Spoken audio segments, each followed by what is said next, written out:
ജനിക്കുന്നതിന് മുമ്പ് തന്നെ ഒരുപാട് പേരുടെ ശത്രുവായി മാറിയ ഒരാൾ, അച്ഛനമ്മമാരുടെ വിവാഹ ദിവസം തന്നെ തന്റെ ജനനത്തെ ഓർത്ത് അവരുടെ സമാധാനം കെടുത്തിയ ഒരാൾ, 6 സഹോദരങ്ങളുടെയും വിയോഗത്തിന് കാരണക്കാരനായ ആള് ജനിച്ചതോ ഒരുപാട് അപവാദങ്ങളും പേറിയിട്ട്, ജനിച്ചതോ കാരാഗൃഹത്തിൽ, ജനിച്ച ഉടനെ പെറ്റമ്മയുടെ അടുത്തു നിന്നും മാറ്റപ്പെട്ടു, അതും വർഷങ്ങളോളം. ലാളനകൾ വാങ്ങേണ്ട പ്രായത്തിൽ കൊല്ലാൻ വന്നത് ഒന്നല്ല, അനവധി പേർ.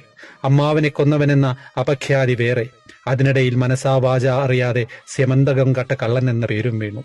രാജാവിന്റെ തടവറയിൽ നിന്നും മോചിപ്പിച്ച 16,008 സ്ത്രീകളെ സമൂഹം പുറന്തള്ളിയപ്പോൾ അവരെ രാജ്ഞിമാരുടെ പദവി നൽകി ഏറ്റവും വലിയ നവോത്ഥാന മാതൃക കാണിച്ചതിന് പഴികേൽക്കേണ്ടി വന്നവൻ, താൻ ജനിച്ച യാദവകുലം മുഴുവൻ തമ്മിൽ തല്ലി നശിക്കുന്നത് കാണേണ്ടി വന്നവൻ, ഇടയ്ക്ക് ദ്വാരകയിൽ പോയി ഒളിച്ചു താമസിക്കേണ്ടതായും വന്നു.